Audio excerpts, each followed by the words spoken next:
Hi guys, welcome back to our channel और मैं हूं doctor Purnima Gupta. As you all know me, आज का वीडियो बहुत ही स्पेशल है बिकॉज आज मैं आपको सुनाऊंगी एक छुपी हुई कहानी। वो कहानी है शनिदेव की, कुबेर जी की, द गॉड ऑफ वेल्थ, और हमारे हनुमान जी की। इन तीनों का आपस में कनेक्शन और कैसे ये किसी भी इंसान की प्रोग्रेस के लिए इस दुनिया में बहुत इंपॉर्टेंट है। ये स्टोरी सच्ची है कि झूठी है पता नहीं, मगर इस स्टोरी की जो लेसन्स हैं, इस स्टोरी से जो हमें सीख मिलती है वो बहुत ही इंपॉर्टेंट है। तो इसलिए इस स्टोरी को एंड तक जरूर सुनिएगा ताकि आप वो मॉरल मिस ना करो। और इसी स्टोरी में छुपा है पैसा कमाने का जरिया। ठीक है, so do not miss this story. Definitely अगर आपने ये स्टोरी का लेसन लिया तो आपको बहुत ही ज्यादा आगे जाके गेन हो सकता है या पैसा कमाने का बहुत स्ट्रॉन्ग जरिया मिल सकता है। So let's just start with our story. हम हमेशा लंका को रावण से कनेक्ट करते हैं, रावण की लंका।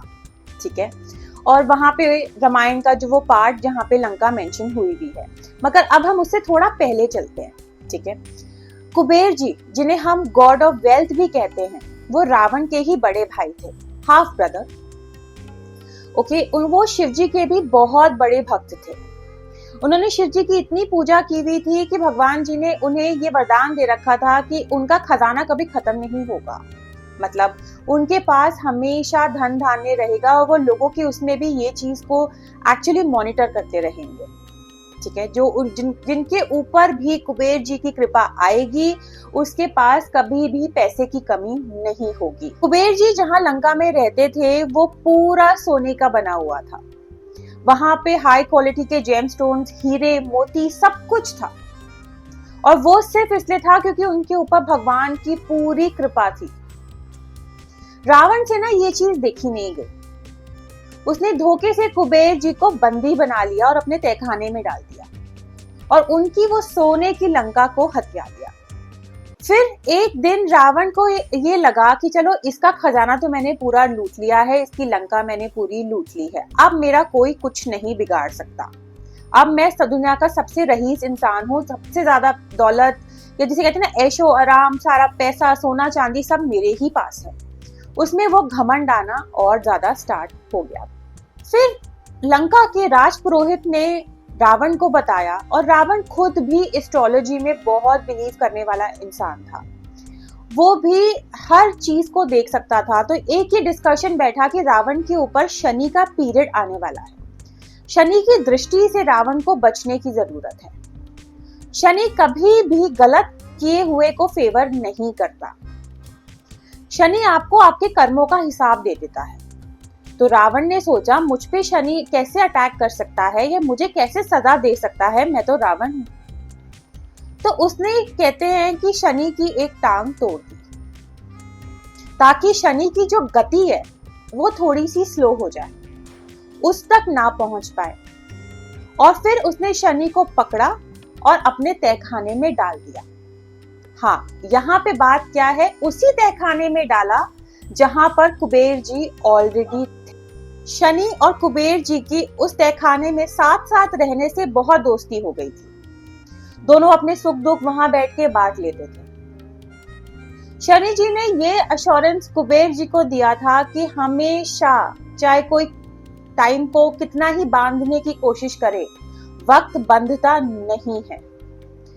हर इंसान का किया हुआ उसके सामने जरूर आता है। तो शनि जी को ये बिल्कुल उम्मीद थी कि एक दिन वो इस तहखाने से निकलेंगे और रावण का भी बुरा वक्त आ जाएगा।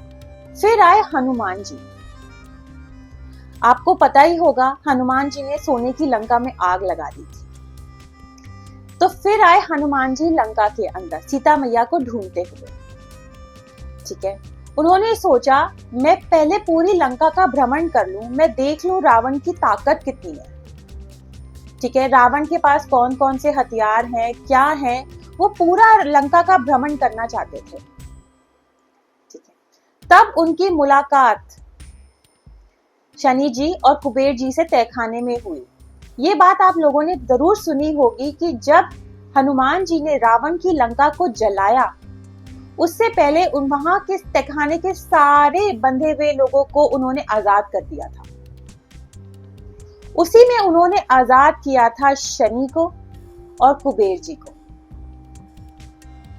सब लोगों को आजाद करने के बाद हनुमान जी ने खुद अपने आप को पकड़वाया और रावण के सामने वो पेश हुए।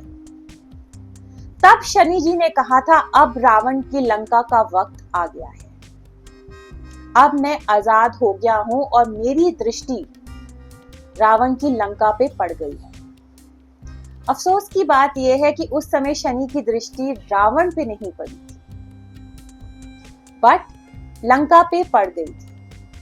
वहां पे उधर रावण ने हनुमान जी की पूंछ जलाने का आदेश दे दिया और उसके बाद तो हम सबको ही पता है कि हनुमान जी ने रावण की सोने की लंका जला डाली।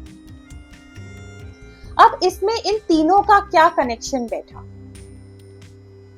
जब कुबेर जी और शनि जी की दोस्ती हुई थी तहखाने के अंदर, तब कुबेर जी ने शनि जी को एक आशीर्वाद दिया था, एक बात कही थी, और वो ये था कि शनि, जो भी तुम्हारे रास्ते पे चलेगा वो मुझ तक जरूर पहुंचेगा। इसका सिंपल मतलब होता है, जो हार्डवर्क का रास्ता, परिश्रम का रास्ता, सच का रास्ता, सही कर्मों का रास्ता अपनाएगा, उसे कुबेर जी का खजाना तो जरूर मिल जाएगा। तो कभी भी हार्ड वर्क से घबराना नहीं। हार्ड वर्क आ रहा है तो इसका सिंपल मतलब है कुबेर जी भी आसपास ही हैं। और इसमें हनुमान जी कहां इन्वॉल्व हो गए? क्योंकि हनुमान जी ने कुबेर जी को और शनि जी को तहखाने से छुड़वाया था। तो शनि जी ने ये कहा था हनुमान जी को कि जो भी तुम्हारा भक्त होगा, जो तुम्हें पूजेगा, मैं कभी भी उस पर ज्यादा हार्श नहीं होऊंगा। मैं किसी के कर्मों के ऊपर नहीं जा सकता, मगर मैं उस इंसान पे थोड़ा इजी रहूंगा। और कुबेर जी ने कहा कि अगर कोई इंसान तुम्हें पूजेगा हनुमान, तो मैं उसके खजाने भरता रहूंगा। और यही आशीर्वाद सीता मैया ने भी दिया था, महालक्ष्मी ने, क्योंकि हनुमान जी उनके बेटे जैसे थे। सो इन तीनों का आपस में कनेक्शन बहुत स्ट्रॉन्ग, एक स्पिरिचुअल और मटेरियलिस्टिक चीजें दिखाता है।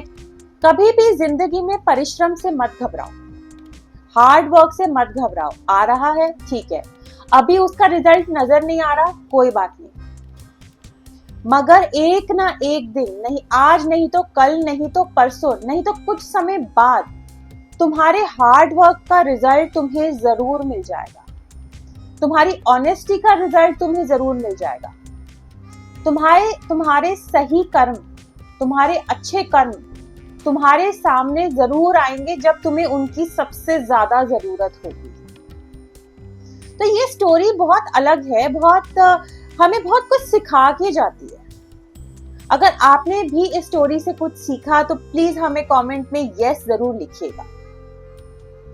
फिर मिलेंगे एक नई स्टोरी के साथ। जय हनुमान जी।